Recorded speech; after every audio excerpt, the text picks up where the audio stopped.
Et ça y est, c'est parti. Voilà, hop. Alors il faut dire bonjour maintenant à un million de personnes parce qu'il y a Twitch, il y a Spotify, il y a YouTube et qui sait quelle autre plateforme naîtra à l'avenir. Donc bonjour le chat, bonjour tout le monde. Voilà. Écrivez bonjour pour montrer que vous êtes là. C'est bon pour la chaîne, la participation. Hein. Et le fait de s'abonner, mettre la cloche, enfin la connerie. Quoi. Et bonjour Jean du coup.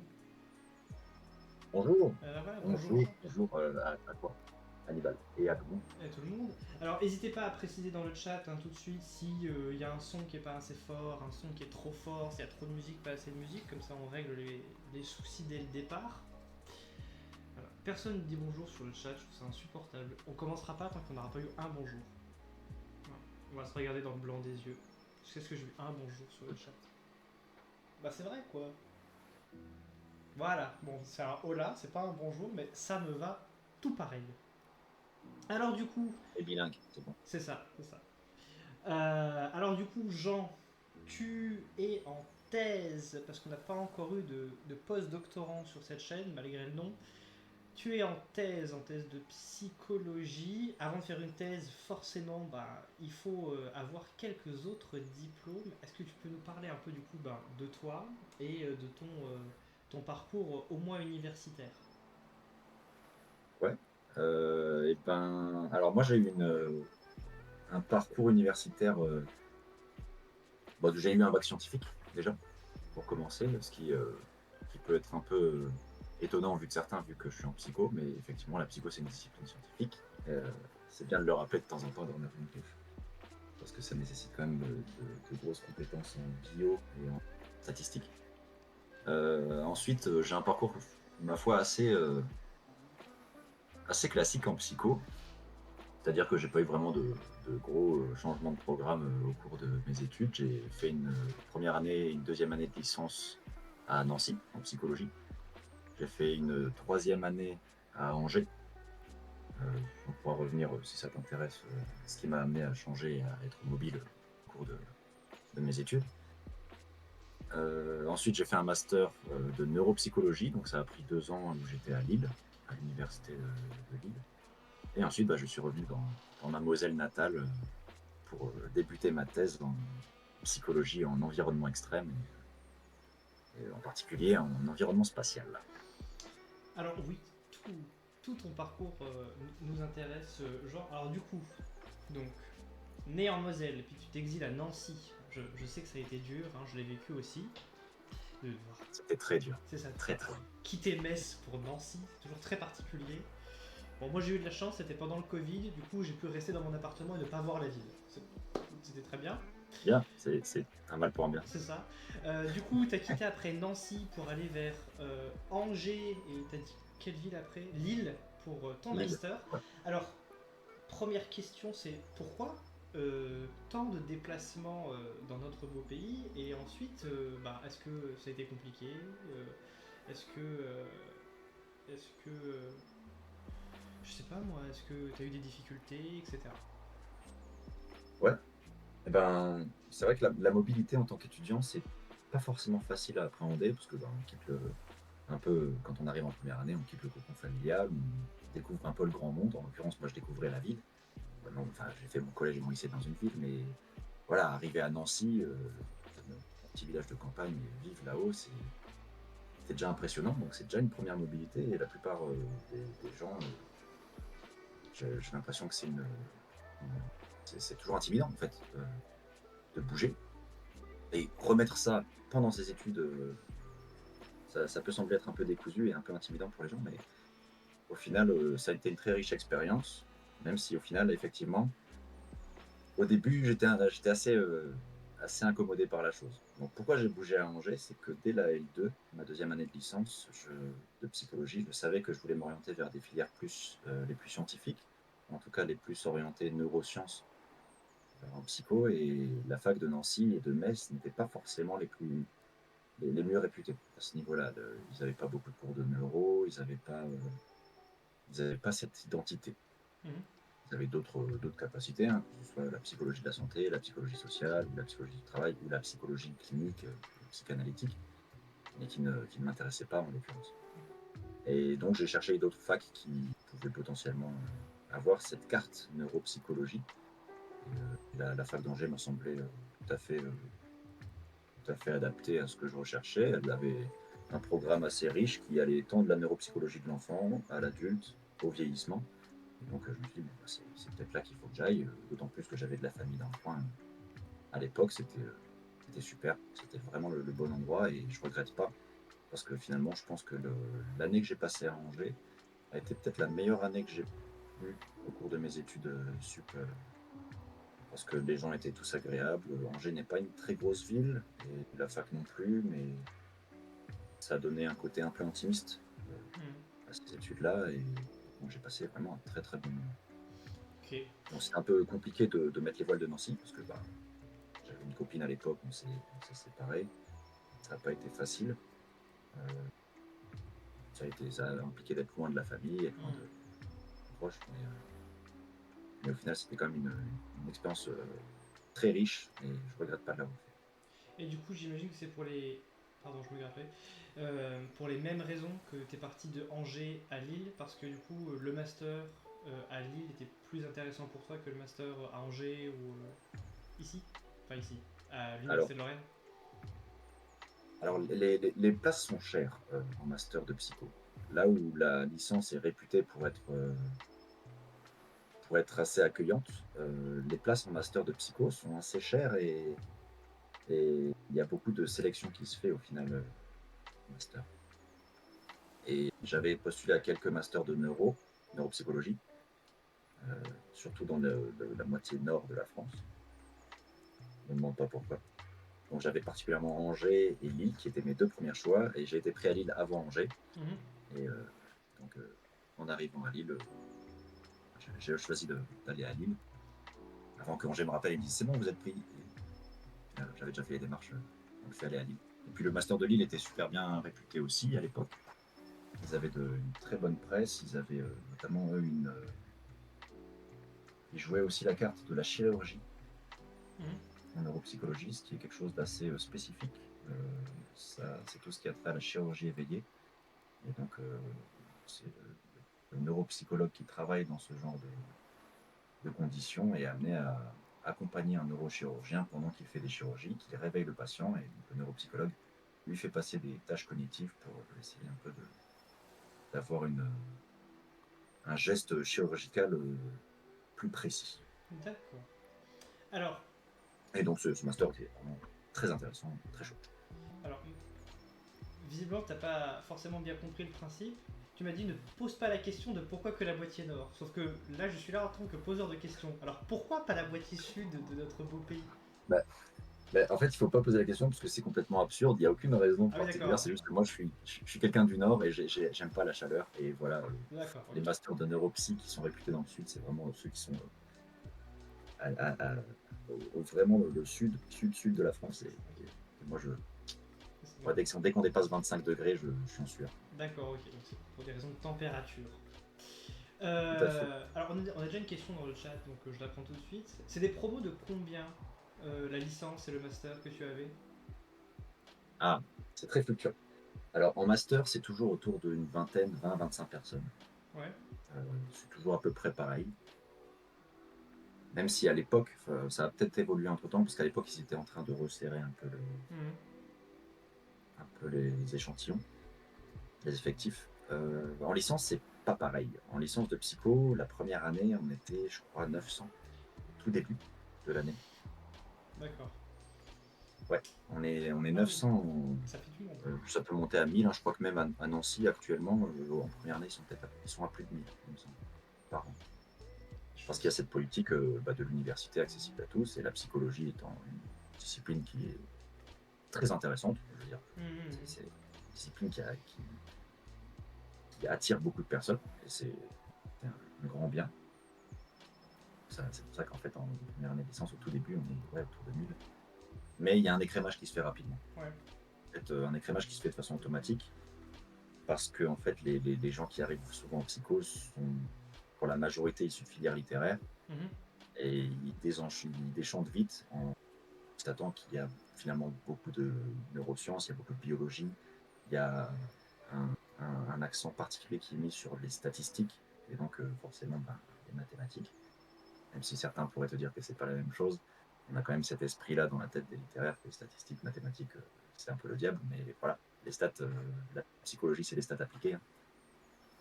Donc en fait, on mange beaucoup de sciences en fait en psychologie, et forcément, bah, dès la fin du premier semestre de la licence, on est déjà, je pense, à 2 tiers de l'effectif initial. Ah oui, quand même. Et ça va continuer de s'écrémer toute la Mhm. première année. Et à partir de la L2, on est poignée de centaines, je dirais, allez, de 200, 200, 300. Ouais, quand même, ouais. T'as 66% de la promo qui a disparu, quoi.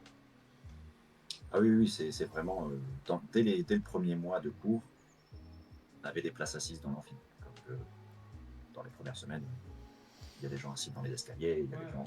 ok. J'ai été abasourdi par les chiffres que j'ai entendus. Moi, en première année, on était 90 dans ma licence. C'était pas du tout la même ambiance. Ah ouais, ouais, non, mais la psycho, ça attire du monde, hein. Ça attire vraiment du monde. Mais Mhm. c'est bien, c'est une matière qui rayonne, mais Mhm. qui est juste mal connue, en fait. Ouais, ouais. Non, mais c'est très Les gens ne savent intéressant ce que pas tu dis par rapport au littéraire et l'approche aux sciences. C'est vrai qu'on n'y pense pas. Alors, du coup, après ton. bah, c'est juste que le contact qu'ils ont avec la psychologie au lycée, c'est surtout avec la philo Ouais, ouais, c'est et vrai. Freud et la psychanalyse, donc forcément, ça attire surtout des personnes en littérature. Mhm. Alors, du coup, après ton master, tu prends la décision tout à fait passionnante de te diriger vers la thèse. Alors, déjà, pourquoi? Hein, ça, c'est une question qui va Ouais. revenir assez régulièrement. De toute façon, c'est la question principale en sciences. Pourquoi? Donc, pourquoi te diriger vers une thèse? Est-ce que c'est l'attrait de la recherche? Est-ce que c'est euh, un objectif personnel que d'être le docteur Jean? Et au-delà du pourquoi, c'est surtout comment est-ce que tu as trouvé ta thèse? Est-ce que du coup tu connaissais du monde? Et aussi pourquoi ta thèse, du coup, tu l'as faite à l'université de Lorraine et pas à l'université de Lille, par exemple? Ouais, c'est une bonne question. Alors, pourquoi une thèse? Ça, c'est une idée qui me trottait depuis la L1, en fait. Mhm. Dès que j'ai commencé mes études de psycho, je disais déjà autour de moi que j'irais jusqu'à la thèse parce que j'ai toujours eu un peu cette fibre scientifique et pouvoir à un moment jouer à ce jeu-là moi aussi, de l'élaboration des connaissances, de la poursuite de la connaissance, pour utiliser des termes un peu pompeux. Euh, Bah, c'était quelque chose qui me plaisait. Moi, c'est vraiment quelque chose que j'avais déjà en moi dès le début de mes études. Il y a eu, j'ai changé, il y a eu plusieurs moments où, au cours de ma licence et de mon master, je m'étais dit, est-ce que c'est vraiment ce que je veux faire? Est-ce que c'est vraiment vers ça que je veux me tourner? J'avais un petit peu des sortes de petites hésitations, mais j'ai toujours eu cet objectif, en fait. Donc la thèse, ça a toujours été un objectif. Pourquoi l'université de Lorraine? Pourquoi revenir ici, faire ma thèse à Metz plutôt qu'ailleurs? C'est que j'ai toujours eu une- de l'affection, un attrait pour tout ce qui est astrospatial, tout ce qui est astrospatial. Donc que ce soit l'aéronautique, l'astronomie, ça m'a toujours intéressé, comme beaucoup de gens. Je pense que c'est un domaine qui attire beaucoup d'intérêt et de curiosité. Mais tu ne me le contrediras pas, je pense. Non, non, non, là-dessus, ça, effectivement, les gens, ils aiment bien l'espace. Mais alors, Mais quel est donc le voilà, lien moi je entre trouvais Metz et l'espace? bah, justement, en fait, j'avais toujours cet attrait et à un moment, ayant toujours cette envie de faire une thèse, j'avais regardé ce qui se faisait en Lorraine en recherche. Parce que je voulais revenir un peu dans ma région, être proche de la famille, j'en avais un peu marre de bouger. Et donc je regarde un labo dans lequel j'avais un ancien prof que j'appréciais beaucoup, qui est Jérôme Dinet. Qu'est-ce que je vois sur leur site? Je vois qu'ils ont une équipe qui travaille à Moscou sur des confinements qui simulent des missions spatiales, qui font de la psychologie dans l'espace. Et je me dis, mais il faut à tout prix que je les rencontre, ces personnes-là. Donc moi, je leur ai demandé si je pouvais faire un stage auprès d'eux. Enfin, si d'abord je pouvais les rencontrer, et ensuite Mhm. potentiellement faire un stage pendant mon M2, histoire de découvrir un peu ce qu'était la recherche. Ils m'ont dit, bah oui, bah, viens, on se rencontre. On s'est rencontrés, on a accroché, on s'est très bien entendu, et dès le début, ils m'ont donné l'opportunité de les accompagner lors d'une thèse, en fait, de poursuivre avec eux sur cette thématique-là, parce qu'ils avaient aussi besoin aussi d'une d'une carte neuropsy. Je pense que c'est quelque chose qu'ils recherchaient aussi, et donc Mhm. c'était les carrés dans les carrés, ça c'est bien bidouillé. Et voilà, donc on a directement travaillé dès mon M2 Mhm. à ce projet de thèse de psychologie appliquée à l'aérospatiale. Et du coup, est-ce que tu dirais que ton stage de M2, ça a été un peu l'antichambre de ton sujet de thèse ou en fait maintenant tu te dis, ah tiens, les 6 mois que j'ai passé en M2, c'était un peu 6 mois de pré-thèse. Est-ce que les deux choses se sont suivies assez naturellement ou est-ce que tu dirais que ton sujet de M2 est mine de rien légèrement différent de ce que tu as étudié ensuite?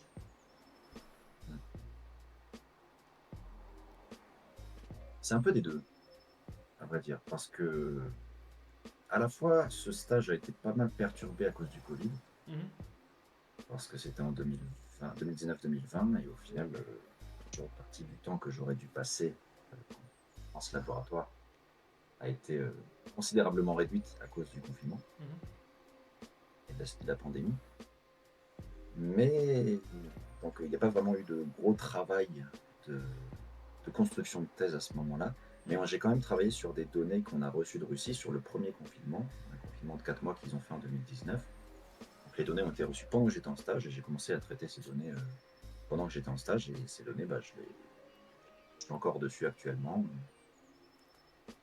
je pense que c'était une bonne antichambre avant la thèse, mais en même temps, une bonne initiation, on va dire, D'accord. à ce que Alors, j'allais faire. juste pour être sûr, quand tu dis les données de 4 mois de Russie sur le confinement, tu parles du confinement d'astronautes pour simuler un vol spatial ou tu parles du confinement au sens ne sortez pas de chez vous sinon vous êtes malade? Ouais. Alors, c'est vrai que je parle pas la même langue que les autres. Quand je parle de confinement, moi, je parle de confinement analogue au spatial, c'est-à-dire D'accord, des missions de simulation. ok. Et, Voilà. mais je parle pas de confinement Covid. Oui, ça, Mais parce que c'est vrai que là, tout le monde parle de confinement pour parler du Covid. c'est ça, pour le coup, en plus, là, dans ce que tu racontes, c'est pile dans la continuité Covid-confinement, donc on se pose la question. Exactement, Donc, exactement. et là, je me pose une question. Quand est-ce que la Russie a envahi l'Ukraine?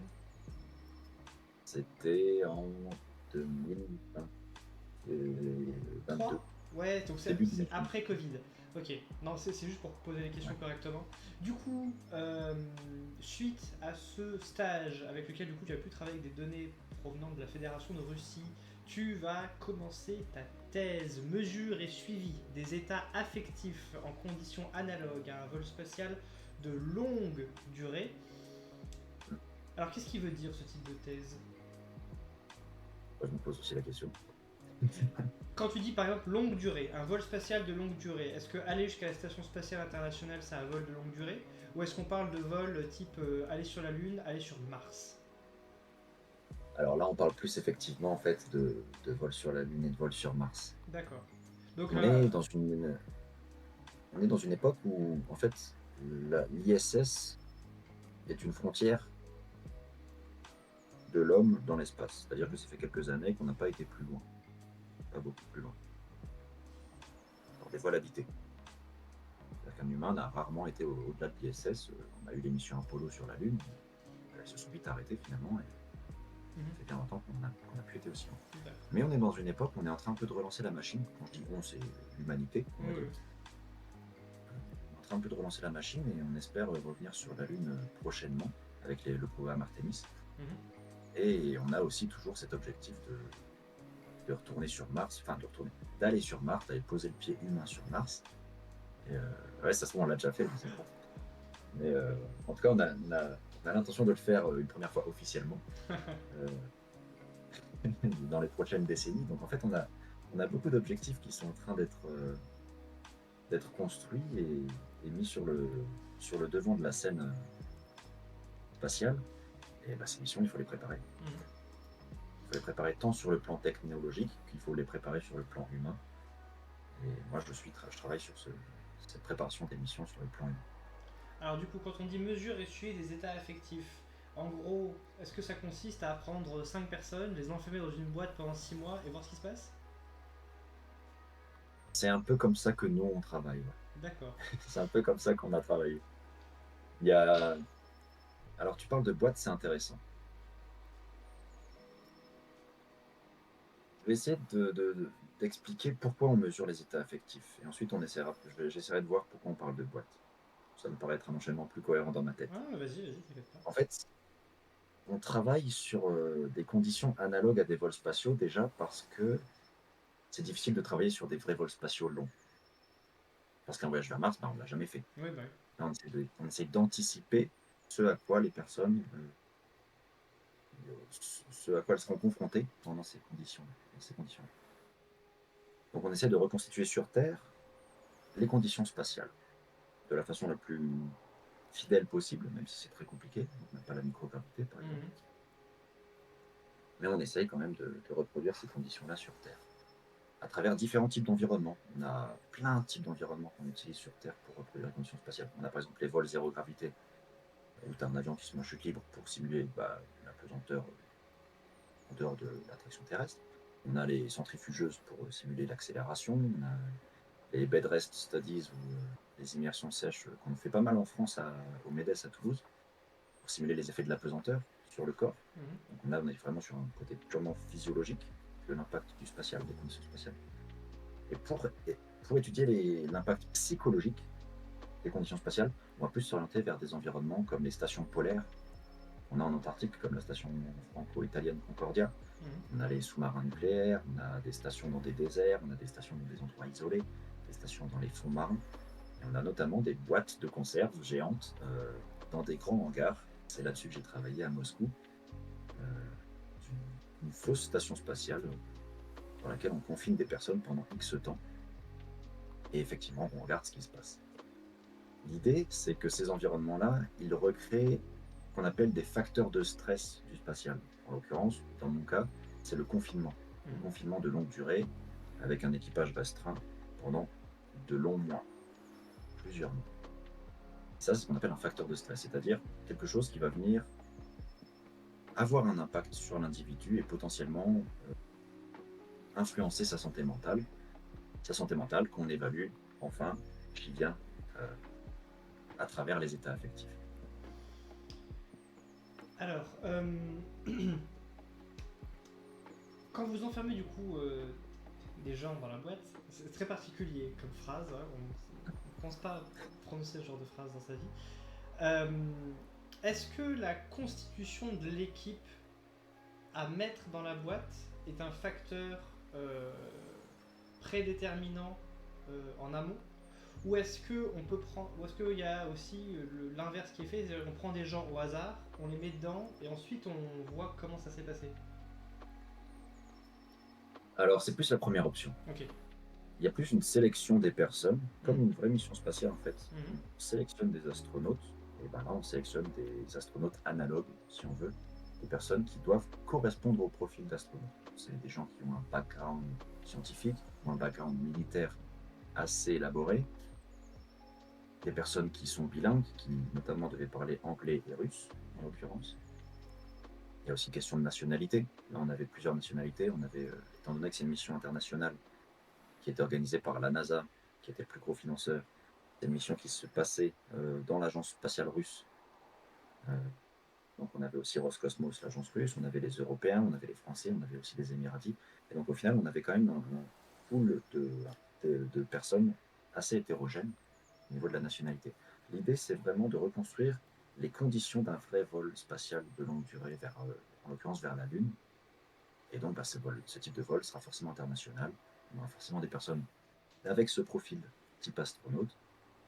On n'aurait pas vraiment d'intérêt à prendre de prendre des gens au hasard, parce que c'est pas comme ça que ça se fait en fait, Mhm. les vraies Oui, bien missions sûr. spatiales. D'accord. Alors du coup cette thèse tu l'as construite avec tes comment tes maîtres de stage, du coup j'imagine que sont donc tes directeurs de thèse.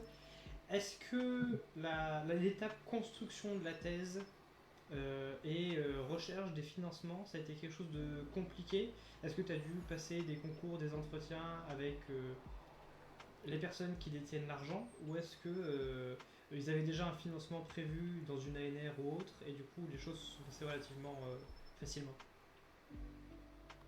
Alors, il y a une chose qui est qui est important à souligner, c'est que c'est pas moi qui crée les protocoles sur lesquels je travaille. D'accord. Les missions sur lesquelles j'ai travaillé étaient déjà prévues quelques années en amont, Mhm. avant que j'arrive. Et c'est mes directeurs qui ont décidé de faire travailler un doctorant, moi en l'occurrence, sur ces missions-là. Mais les protocoles qu'ils avaient imaginés, eux, l'avaient déjà fait en amont, parce que ce genre de mission se prépare bien en avance. Et moi, je suis un peu arrivé, en fait, en cours de route, Mhm. quelque part, d'une certaine façon. Donc, j'ai pas vraiment eu beaucoup de, de- comment formuler ça? J'ai pas été vraiment décisionnaire sur le type de mesure qui a été fait, le type de protocole qui a été Ouais. mené et comment il a été mené pendant cette mission-là. C'est à la fois un luxe et à la fois une grosse épine dans le pied pour le doctorant que je suis, parce que forcément, on a moins de contrôle sur la construction du protocole. Mais au niveau du démarrage de la thèse, ça a été facile. Il n'y avait pas vraiment de projet. Le projet était déjà construit, donc il y avait simplement à présenter le projet aux financeurs. Mhm. Et nous, mis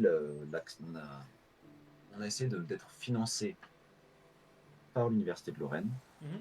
pour que je fasse ma thèse, à D'accord. travers un contrat doctoral. Mhm. C'est-à-dire que c'est une école doctorale qui attribue chaque année un certain nombre de financements que l'université octroie à certains doctorants la possibilité d'être payés pour faire leur thèse. D'accord. Donc ça, c'est sur concours. Ouais. Et donc j'ai fait un concours pour le contrat doctoral et j'ai eu la chance d'en bénéficier pendant 3 ans. D'accord. Alors, du coup, ça a comme. Attends, mais oui, parce qu'on est en 2025. On parlait de 2020-2021, ce qui veut dire que les 3 ans Tout à fait. de financement sont désormais écoulés. Tu fais durer ta thèse, j'ai l'impression. Ah bah oui, bah là, on peut dire ça. On peut dire qu'elle dure la thèse, ouais. Alors, c'est vrai qu'une thèse, on a l'habitude, en tout cas pour la physique, chimie, on va dire, au moins ça, Hmm. d'être sur des thèses qui durent 3 ans. Donc généralement, les Ouais. disciplines scientifiques sont sur des durées un peu similaires. Je sais que sur des disciplines plus littéraires, les durées peuvent être un peu plus grandes. Et du coup, Jean, pourquoi est-ce que tu n'as pas soutenu ta thèse il y a 2 ans de cela maintenant? Qu'est-ce qui s'est passé? Eh ben, ça te pose la question aussi, tiens, c'est bizarre ça. Qu'est-ce qui s'est passé du coup dans le Euh, déroulé de ta thèse? Parce que du coup, tu l'as dit, tu as pu travailler du coup avec Roscosmos, l'agence spatiale russe. Sauf que en 2022 ou 3 maintenant, on l'a dit, j'ai encore oublié, la Fédération de Russie a envahi la République d'Ukraine, ce qui du coup a bien mal les collaborations entre du coup les pays occidentaux et la dite fédération. Est-ce que du coup c'est ça qui a provoqué cet allongement de thèse? Et aussi, est-ce que du coup cet événement, tout à fait regrettable, a eu des conséquences assez importantes sur le déroulé de ta thèse ou pas? alors, oui, oui et oui. D'accord. Alors, il y a eu plusieurs choses. Alors, effectivement, ma thèse s'allonge. Elle dure de toute évidence pas 3 ans. Mais c'est le cas pour de nombreuses, déjà, dans l'absolu, c'est le cas de nombreuses thèses en sciences humaines. Parce D'accord. que la récolte de données, forcément, est beaucoup plus contrainte et contraignante pour les chercheurs de ce milieu-là. Donc, les thèses se font, en fait, finalement, pas souvent en 3 ans. Elles sont toujours, souvent un peu plus longues.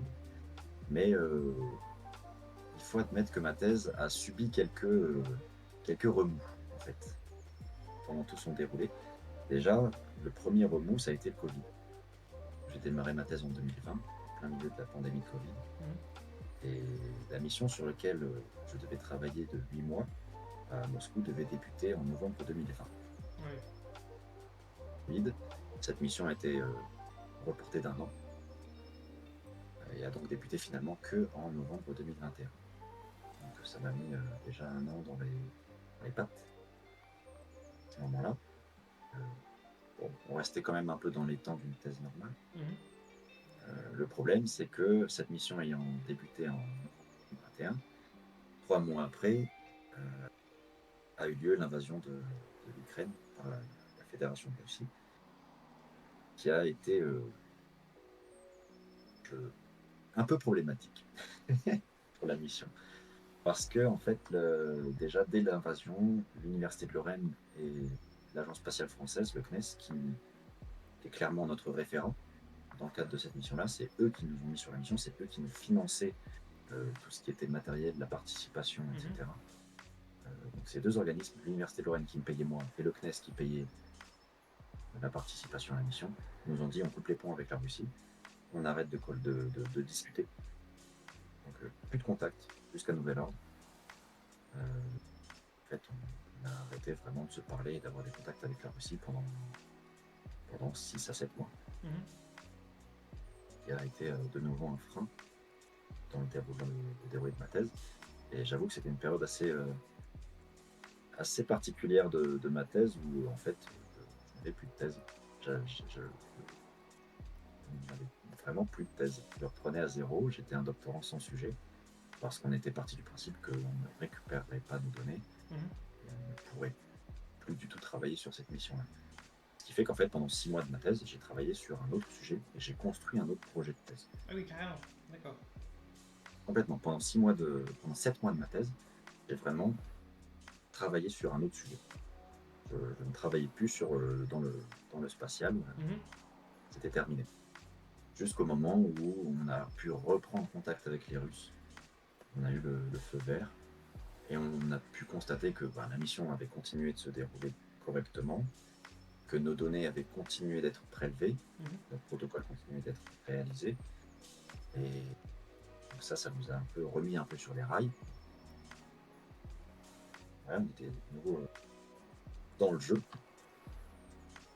Et ensuite, il a fallu récupérer nos données. Donc ça, c'était en août. La mission s'est terminée en juillet 2021-22. Et en août 2022, on devait nous renvoyer nos données par valise diplomatique. C'est comme ça que les données transitent dans les agences spatiales. Nous, on les envoyait au CNES, le CNES l'envoyait à Roscosmos, et Roscosmos l'envoyait au CNES. En août 2022, suite à de nombreuses signatures du gouvernement russe, on a réussi à se faire envoyer les données par valise diplomatique, par l'ambassade française. Le problème, c'est que le temps a commencé à passer. 1 mois, 2 mois, 3 mois, et on n'avait pas de nouvelles de notre valise diplomatique. Mhm. Et le temps a continué de s'écouler inlassablement, et elle n'arrivait toujours pas. Et l'agence française ne savait pas où elle était. Et l'agence russe ne savait pas non plus où elle était. Donc notre valise diplomatique était perdue. Jusqu'au jour où l'aéroport, je crois que c'était l'aéroport de la capitale du Bahreïn donc, qui ne se trouve pas sur le chemin entre Moscou et Paris, appelle le CNES et dit bon, il y a votre nom sur une malle, il y a votre logo de l'agence spatiale française, qu'est-ce que c'est ça fait des mois que ça traîne là, on sait pas ce que c'est. Le CNES dit bah oui, c'est à nous, c'est des données de recherche, merci de nous les renvoyer. Donc ils les ont renvoyés à Paris. Et de ce que j'ai compris, finalement à Paris, ils n'ont pas su ce que c'était, ils l'ont renvoyé au Bahreïn, où la valise est de nouveau perdue pendant plusieurs mois. Bref, ensuite le Bahreïn a recontacté l'agence spatiale française, on a réussi à récupérer nos données, et en fait on a mis 1 an à récupérer nos données, après la fin de la mission. Mais comment? C'était l'ambassade de France ou c'était l'annexe de la C'est l'ambassade. poste en Russie? Dans- Non, non, c'était l'ambassade française qui a. L'ambassadeur français enfin, en fait, à l'ambassade française de Russie, ils ont un ambassadeur du CNES, Mhm. de l'agence spatiale française, qui lui a récupéré la malle et l'a envoyé par valise diplomatique. Et par un procédé, je ne sais pas lequel, je ne vais pas faire de supposition, je pense qu'il n'y a aucun moyen de savoir, Mhm. cette valise diplomatique s'est perdue et, a mis 1 an à être retrouvée par l'agence spatiale française. C'est spécial. Mais du coup, au final, si on est honnête, Oh, ouais. ta thèse qui dure 5 ans, en fait, c'est pas ta faute. C'est un peu. Tu vois, C'est les conditions qui veulent c'est ça. ça. Ce sont des paramètres qui sont indépendants de ta volonté. C'est pas toi qui fais durer C'est un peu. Ouais, ouais, ouais. le Bah, plaisir. c'est un peu extrême en fait. Oui, c'est vrai que là, c'est quand même. Comme condition de travail, c'est un peu extrême et on dépend de plein d'acteurs. Et effectivement, il faut parfois prendre son mal en patience et accepter que, en fait, oui, effectivement, il y a énormément de paramètres qu'on ne contrôle pas Mhm. quand on travaille dans le spatial. Et c'est comme ça. il faut, il faut accepter de jouer à ce jeu-là. Ça a été source de beaucoup de problèmes, euh, tant perso que Bien sûr. boulot, Mais hein, du coup, l'année que tu as mais il faut passée à admettre attendre que ta valise, ouais. tu t'es remis sur le sujet initial ou t'as continué l'autre sujet dans le doute où la valise arrive jamais? Enfin, qu'est-ce qui s'est passé pendant cette année d'attente?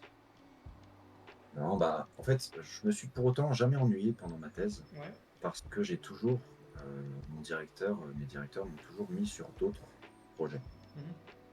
Et donc, au final, j'ai jamais eu rien à faire parce qu'il y a toujours des missions qui sont en train d'être lancées. On a travaillé sur des missions dans le désert en Utah, sur ce qu'on appelle la Mars Desert Research Station, avec mon accent anglais coupé au couteau. C'était des missions qu'on a menées avec l'école Supaéro de Toulouse Mhm. pendant plusieurs semaines. On a travaillé sur deux spéléologues qui se sont confinés pendant 2 mois dans une grotte.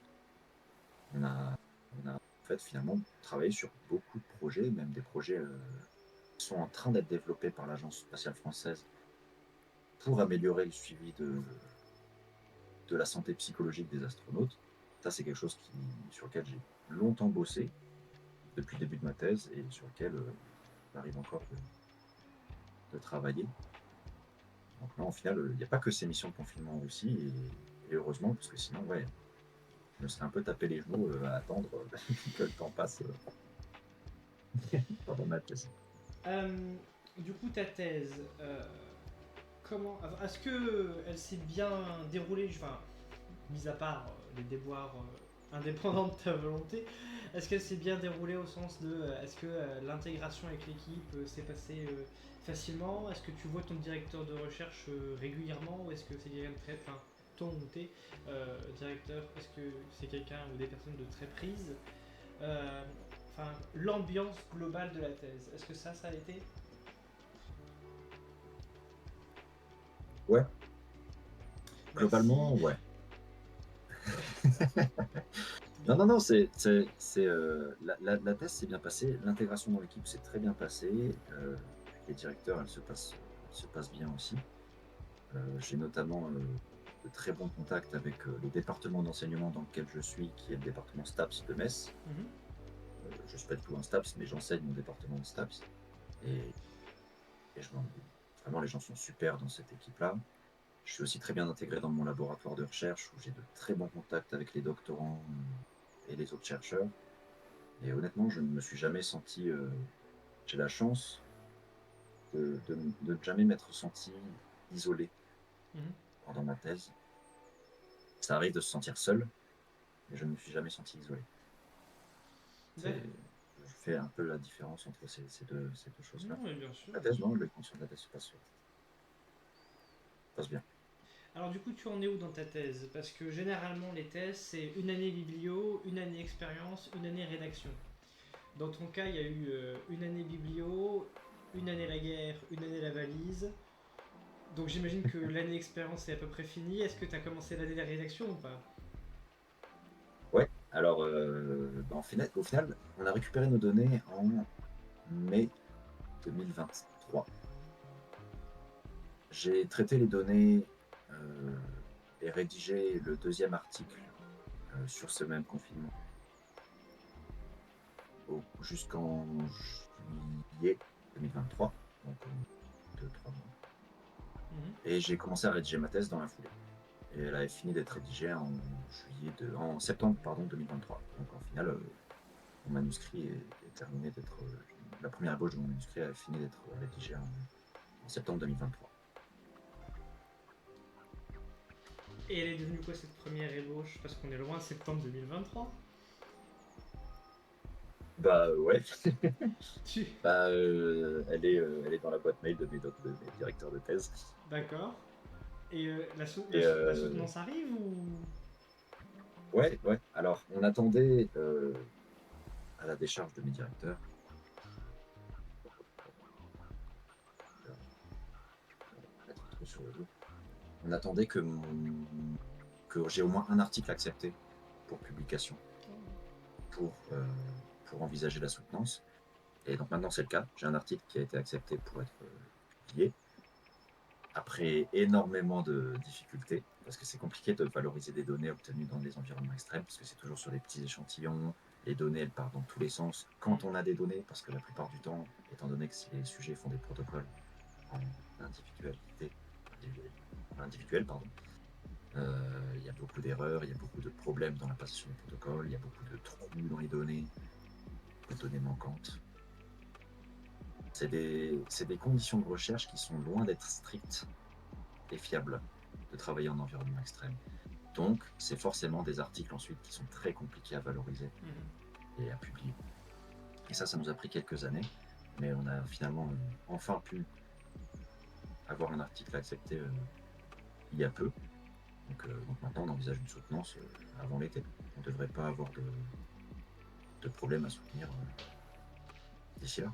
Oui, parce que du coup, là, quand tu le dis comme ça, c'est vrai qu'en fait, c'est un peu paradoxal comme champ de recherche, parce que du coup, tu l'as dit, la psychologie, c'est de la statistique appliquée, donc généralement, on s'intéresse à de grands échantillons, sauf que le cadre de l'exploration spatiale, c'est forcément que quelques personnes depuis les années 60 qui ont pu y participer, donc vous devez utiliser des tout petits échantillons qui, statistiquement, ne sont pas forcément pertinents. Et ils ne le sont même pas du tout. Ah ouais, pas du tout. Donc, okay. Ils ne le sont même pas du tout parce qu'il faut bien se rendre à l'évidence. Quand je regarde la littérature et que j'essaye de la synthétiser dans mon manuscrit notamment, les articles aussi, eux, partent dans tous les sens. Ah oui, parce qu'il y a des articles sur 6 personnes où ils ont l'impression de voir tel phénomène, un autre article sur 6 autres personnes sur un autre type d'émission, ils voient autre chose. Et en fait, c'est très compliqué. Pour être solide en psychologie et avoir des données fiables, il faut des gros échantillons. On n'a pas le choix parce que c'est tellement chaotique, la psychologie. On a besoin d'un gros échantillon statistique. Dans mon cas, c'est impossible d'avoir un gros échantillon statistique. Et ouais, effectivement, on doit extrapoler, on doit étirer des données, on doit faire parler des choses qui sont un peu muettes et c'est un peu compliqué. C'est compliqué de faire de la psycho en environnement extrême. En fait, ton rêve, c'est de faire construire 1000 stations spatiales sur la planète pour avoir 4000 personnes qui participent pour être. Voilà, maintenant on sait ce qui se passe. Exactement. J'ai un oncle multimilliardaire qui va bientôt. Donc on. T'inquiète, tout de suite. Ah, d'accord. Alors, du coup, c'est vrai, ça c'est autre chose que tu as pu dire, hein, c'est que on pense pas forcément aux neurosciences, à la psychologie, à la neuropsychologie. Pour le domaine spatial, hein, on pense surtout que c'est un domaine d'ingénieurs et de physiciens, et si les missions le permettent, de géologues et d'autres pour l'étude des corps qu'on va trouver dans l'espace.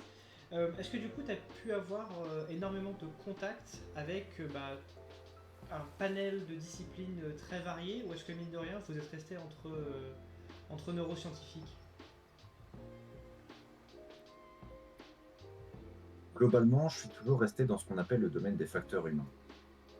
En fait, c'est vraiment tout un champ de la recherche en aérospatiale qui s'intéresse à l'humain dans l'espace. Donc tout ce qui est géologie, tout ce qui est physique, finalement, j'ai pas eu tellement de contact avec ces gens-là, mis à part dans des congrès et dans des événements qui rassemblaient des scientifiques du champ du spatial.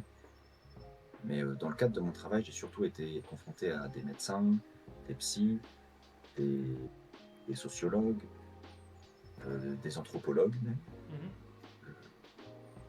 J'ai été confronté surtout à des personnes qui travaillent sur l'humain et à des ingénieurs évidemment, mais qui eux étaient des ingénieurs dans des domaines bio, pas dans des domaines vraiment physique, chimie, quoi, mécanique. Là du coup j'ai une question qui me vient en relisant le titre de ta thèse. Quand on parle de vol spatial, on parle uniquement de la partie trajet, ou on parle aussi de la possibilité de la base possible sur la Lune ou sur Mars? Alors, c'est vrai que le terme peut poser question et on englobe aussi la station sur la Lune ou sur Mars. Pas juste le trajet, pas juste le transit. Par exemple, la mission de confinement à Moscou avait un vrai scénario de mission sur la Lune où on avait au début 3 jours de transit. Ensuite, ils étaient dans un gateway, donc le fameux projet de station ISS autour de la Lune, si on veut, pour la faire courte. Depuis ce gateway, ils avaient aussi des moments où ils allaient sur la Lune pour stationner et faire des sorties extravéhiculaires pendant plusieurs jours. Ils revenaient sur le gateway, la petite station. Bref, en fait, quand je parle de vol spatial de longue durée, j'inclus la station sur place. D'accord, ok. Place. Et, parce que là, du coup, tu as parlé de gateway, ça m'a fait penser à quelque chose. Là, ça, c'est le moment où c'est le nerd en espace qui va commencer, qui reprend le contrôle, faut que je fasse attention. C'est bien, c'est bien.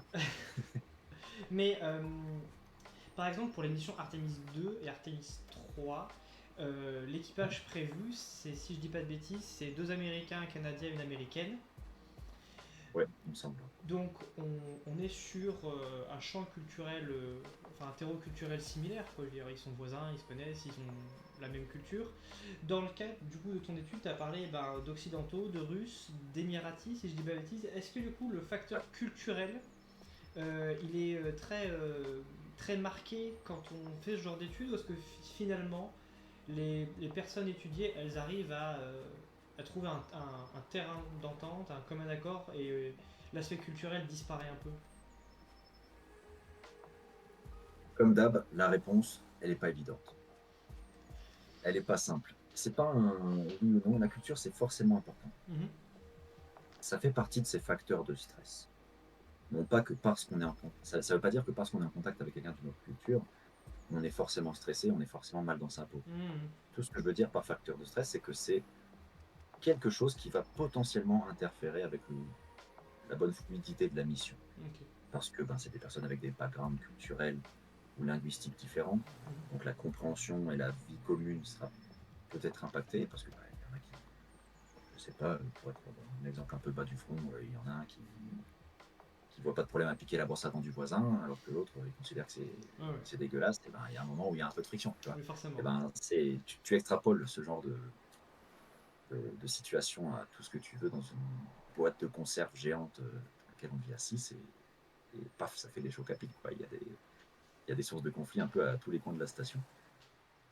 Donc forcément, la culture, ça peut poser problème. On a par exemple l'anecdote que sur la station spatiale Mir, qui Mhm. était une station russe, Mhm.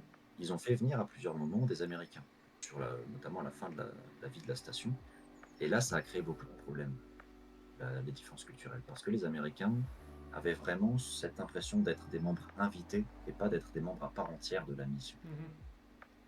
Et on avait des Russes en face qui, eux, étaient chez eux et accueillaient les Américains. Et donc, les Américains ne devaient pas prendre trop de place non plus. Ouais, Tu vois d'accord. ce que je veux dire? Mhm. Alors que sur d'autres conditions, comme l'ISS, où on est vraiment d'égal à égal, par exemple, entre les Américains et les Russes, bah, finalement, les différences culturelles nous posent moins de problèmes dans ce cas de figure-là, Mhm. parce que le contexte allège un peu, ou permet aux différences culturelles d'être un peu atténuées, ou d'être en tout cas moins source de friction. D'accord. Ok. Je ne sais pas si ça répond à ta question. Si, si, tout à fait, tout à fait. Tout à fait intéressant. Donc, on est sur une fin de thèse qui, du coup, se conclut généralement par une soutenance, puis un petit pot de départ. Bravo, docteur, félicitations. Euh, Souvent, après le contrat doctoral, la thèse, il y a le contrat post-doctoral. Son nom indique, c'est après la thèse. Est-ce que, du coup, tu as déjà commencé à réfléchir à ton après-thèse, à ton post-doc? Ah, c'est pour ça que ça s'appelle comme ça, en fait. Ah. Euh, ouais, ouais. Alors, j'ai des projets. Mhm. J'ai des super projets. Je vais profiter de ma place à l'université pour l'instant pour continuer à enseigner et à faire de la recherche pendant encore un an, parce que je suis ATER, Mhm. c'est-à-dire attaché temporaire d'enseignement et de recherche. C'est une sorte de CDD d'enseignant-chercheur quand on Ouais. est encore en thèse. Donc je suis actuellement ATER à la fac, donc je donne des cours en parallèle de ma thèse. L'année prochaine, j'ai l'occasion de renvoyer là-dessus, donc pendant un an, je vais encore continuer en tant qu'ATER. Mhm. Et ensuite, je vais pas forcément, j'ai pas pour projet de me tourner vers un contrat postdoctoral Ouais. comme on l'envisage, mais je veux plus essayer de m'orienter vers ce qu'on appelle la médiation scientifique, Mhm. qui est vraiment l'idée de faire ruisseler les connaissances du champ académique vers le citoyen. Mhm. C'est une chose que j'ai pas mal développée pendant mon parcours de thèse et pour lequel j'ai beaucoup d'intérêt et pour lequel, dans lequel j'aimerais m'investir en fait et en faire mon métier. D'accord. J'aimerais mettre la thèse un peu de côté, Mhm. enfin pardon, la recherche un peu de côté, ne jamais lâcher entièrement. Je pense que j'aurai toujours un pied même minime dans la recherche, ne Mhm. serait-ce que pour me tenir au courant de ce qui se fait dans mon champ de recherche. Mais ce qui m'occupera, je pense, ce sera surtout de la médiation scientifique. De toute façon, après, quand on devient médiateur, généralement, on est obligé d'avoir ce pied dans la recherche. Je veux dire, souvent, Moi, je pense que c'est essentiel. souvent, on est médiateur parce qu'on n'a pas réussi à trouver une thèse. Voilà, C'est dur avec toi-même. comprendront ceux qui comprendront. Mais de toute façon, oui, le pied dans la recherche, il est peut-être même jusque nécessaire en fait. D'accord, ok. Je pense. Alors, du coup, donc tu te sens plus à vouloir faire de la médiation qu'à vouloir faire de la recherche pure et dure. Est-ce que. Alors forcément, c'est parce qu'il y a un attrait pour la médiation, mais est-ce que tu dirais que c'est parce que les inconvénients du contrat postdoctoral sont suffisamment inconvénients pour te repousser? Par exemple, je sais que en physique, souvent on dit ah oui, ta thèse tu l'as fait en France, c'est très bien. Par contre, le postdoc, on te dit limite interdit de le faire en France, il faut que tu partes à l'étranger quelque part. Est-ce que c'est aussi l'idée de devoir avoir cette nouvelle mobilité, encore une fois, dans ton parcours, qui par exemple te dérange, ou c'est juste vraiment la médiation, c'est génial, ce que je peux tout à fait comprendre, et du coup c'est ça que tu veux faire? C'est surtout parce que j'ai du mal à voir en quoi le système académique euh, pourrait me convenir. D'accord. C'est plus ça. Je pense qu'il y a une sorte de.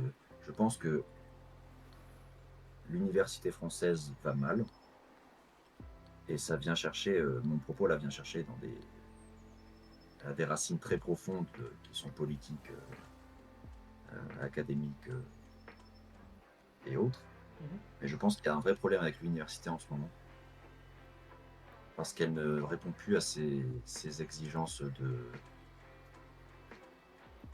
qualité et aussi d'ouverture Mhm. auprès du citoyen. Et je trouve que c'est très dommage parce que l'idéal de l'université française était quelque chose, enfin, et on commence un peu à parler au passé, mais quelque chose qui était beau, on est en train de perdre. Et voilà, je ne me vois pas poursuivre dans ce système que, qui est quand même un peu à la dérive, je trouve. Et je pense D'accord. que vouloir devenir enseignant-chercheur est un choix qui est très bien, que je respecte chez beaucoup de personnes, mais qui, je pense, ne me convient pas d'un point de vue personnel. D'accord. Eh ben, écoute, bon alors, je vais pas poser de questions sur les à côté nécessaires de la thèse comme donner des cours, hein, tu y es venu toi-même. Euh, sur les salaires à l'Université de Lorraine, vu qu'on a déjà eu deux autres doctorants à l'Université de Lorraine, on commence à connaître l'idée, voilà, on n'est pas assez payé. Voilà, ça c'est général. Ah, surtout sur les thèses en sciences humaines, ou littérature, ou autres thèses qui peuvent s'allonger, sont rarement financées, Mhm. que beaucoup de doctorants font sur leur propre financement ou font en travaillant à côté.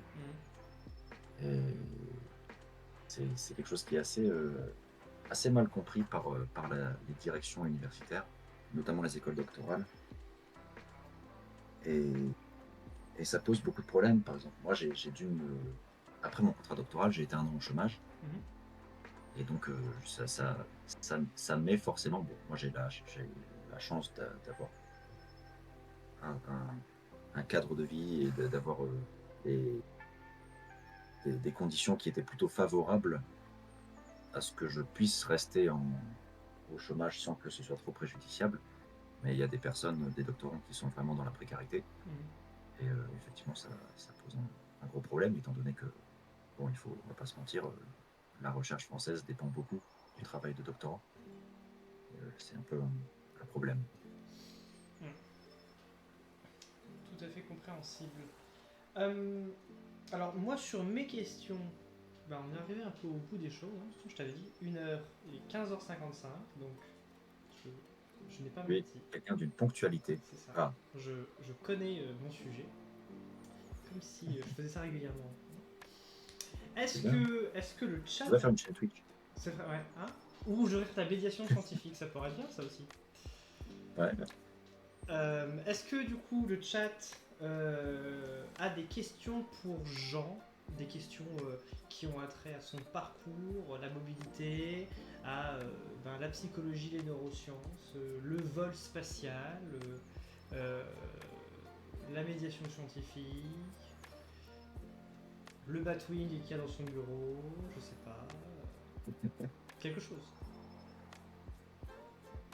Je vous laisse le temps de taper vos questions. Ça, c'est toujours le gros problème quand on demande s'ils ont des questions, c'est que du coup, faut qu'ils aient le temps de taper des questions. Et du coup, il y a un temps de latence comme ça, un peu. Écoutez un petit jingle. C'est ça. On va passer dans 2 minutes au moment. Ah, mais attends. En plus, il faut que je change d'overlay sur Twitch. Et oui, j'ai failli oublier. Mais voilà, déjà, on a changé l'aspect de la. Voilà. Ça ressemble à quoi tes données? Voilà. Ouf, ah, rien du tout. Ah, rien du tout. Voilà. D'autres questions de la part de. Non, non mais si vous voulez, je peux même montrer mes données. Ah, voilà. Des Je peux peut-être montrer mes données. exclusivité mondiale sur Quest 9 Postdoc aujourd'hui. Attendez, Le vol spatial de longue durée se passe mal. Voilà. c'est une question ça? Non, c'est une Un affirmation. constat. Voilà. Je peux peut-être montrer mes données. J'ai mon manuscrit que j'avais ouvert au cas où, si je devais justement. Hop. Le temps que tu cherches tout ça, je rappelle juste que voilà, le vol pour aller jusqu'à la Lune, c'est 3 jours aller, 3 jours retour. Donc on part minimum une semaine. Et que le vol spatial sur Mars, on part sur du 6 mois aller, on reste sur place au moins dans les 780 jours et on revient en 6 mois. Donc on part sur du 2-3 ans de mission en boîte de conserve, comme Jean a pu le dire. Donc voilà, Tout à fait. on est sur des durées qui sont tout à fait considérables. Hein. Autant la semaine pour la Lune ça passe encore, mais autant les 1000 jours de mission martienne c'est bien plus compliqué. Alors, je peux partager mon écran? Oui. J'avoue que là c'est une première, donc je sais pas ce qui va se passer en termes de visuel, donc on va voir ce que ça va donner. Tiens, je vais partager un truc. Hop, go live. Ok. Et bah tu vois, ça c'est mon manuscrit de thèse. Attends, parce qu'il faut juste que je change le display. Comment je fais pour l'agrandir ce truc là? Non. Qu'est-ce que je fais? Bon, les gens vont voir des choses qu'ils ne devraient pas voir. Je suis tout à fait désolé Bon, pour sinon eux. laisse tomber, je leur explique juste ce que c'est Non, attends. pour essayer de mes données. Attends. Comment je fais pour montrer le. Oh là là, ça fait vraiment le vieux qui sait pas. Ah, voilà. C'est bon. Tout le monde voit ton écran. Ok, parce que moi je vois pas que les gens voient mon écran. Ouais. Mais si tu me dis Et... que les gens voient, Ouais, les gens voient. Tu peux me faire alors confiance. là, vous pouvez voir une partie de résultats qui est dans mon manuscrit de thèse et Voilà, et je vous avez des discute. graphiques à droite. Et dans les graphiques à droite, vous avez surtout là, en l'occurrence, des données psychométriques, c'est-à-dire des questionnaires auxquels les gens répondent au cours de la mission, au cours des mois. Et là, vous voyez, en abscisse, vous avez les jours d'émission. T0 à 15 jours de mission, 45 jours de mission, etc., jusqu'à 225 jours. Donc on a des mesures qui évaluent le stress, on a des mesures qui évaluent les états affectifs, une mesure qui évalue l'anxiété. On a ces données qui sont moyennées, donc la moyenne du groupe avec les écarts types qui sont autour de chacune de ces données. Et on a aussi les données individualisées pour chacune de ces personnes au cours de la mission. Vous allez constater quelque chose qui est intéressant, c'est qu'il n'y a que 5 tirés, alors que l'équipage initialement avait 6 personnes. C'est qu'en fait, au bout de 2 mois de la mission de 8 mois, une des passagères, une des membres de l'équipage s'est cassé le bras et a dû être extraite de la mission par l'hôpital de Moscou, qui a réduit de 1/6 nos données au cours de la mission. Donc ça, c'est pour des données psychométriques. On a des données en parallèle physiologiques. Donc on a par exemple le rythme cardiaque. On a la variabilité cardiaque. La variabilité cardiaque, c'est à quel point le rythme change au cours du temps. On a de l'activité électrodermale, c'est-à-dire l'activité qui correspond à la transpiration au bout de nos doigts, qui traduit une activation de notre système nerveux sympathique, qui est un système nerveux qu'on associe au stress. Je la fais très courte. Et on a aussi des données qui sont hormonales.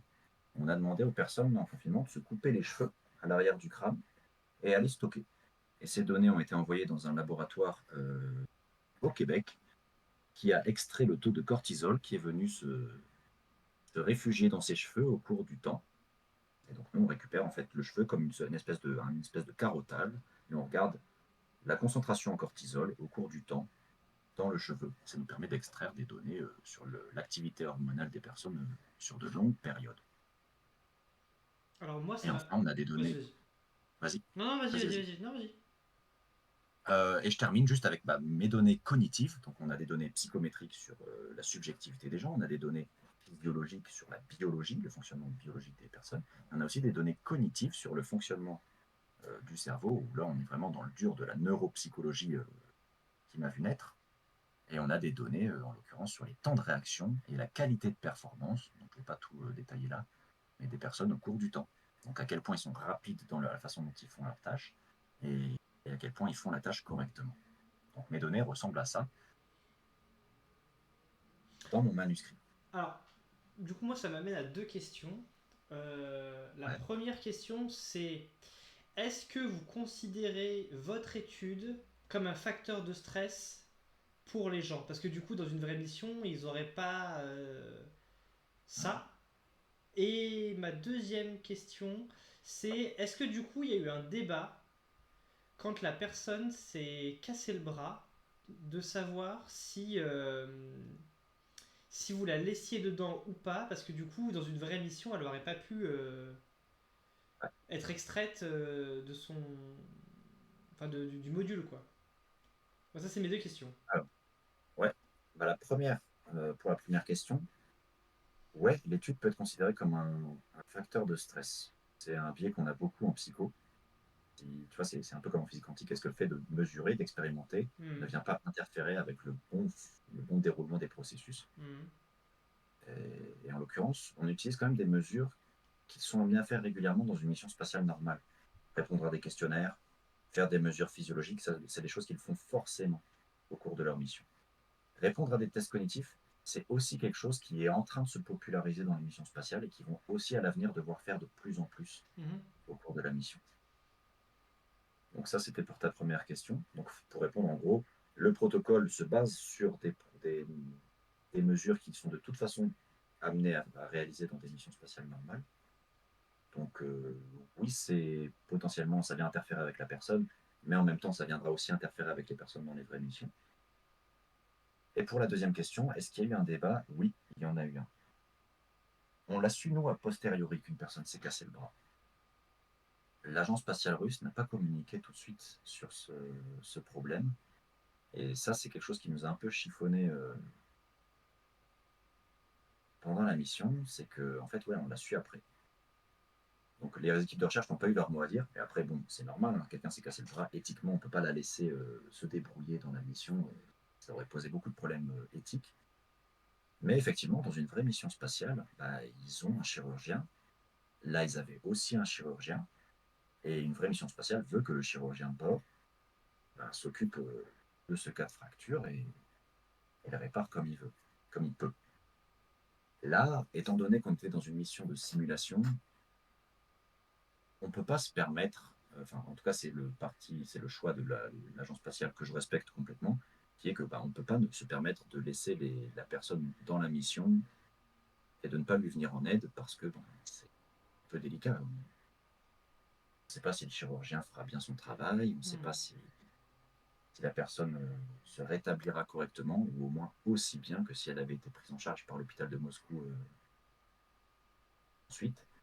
Donc c'est pour des raisons éthiques, il valait mieux faire sortir cette personne, mais il y a eu quand même cette question qui s'était posée pendant un jour. Ils se sont dit bon, qu'est-ce qu'on fait? Est-ce qu'on la laisse dans la mission par souci de, de réalisme, ou est-ce qu'on la sort par souci d'éthique c'est l'éthique qui a primé, comme ça devrait souvent être le cas dans la Mhm, oui, recherche bien sûr. et compréhensible. D'accord. Ok. peux arrêter de partager mon écran ou tu veux voir Ah, d'autres non, trucs? bah, de toute façon, j'ai arrêté d'afficher ton manuscrit. D'accord, très bien. Euh, Est-ce que le chat a d'autres questions ou pas? Peut-être que oui, peut-être que. Nouveau moment de blanc. Voilà. De ballottage.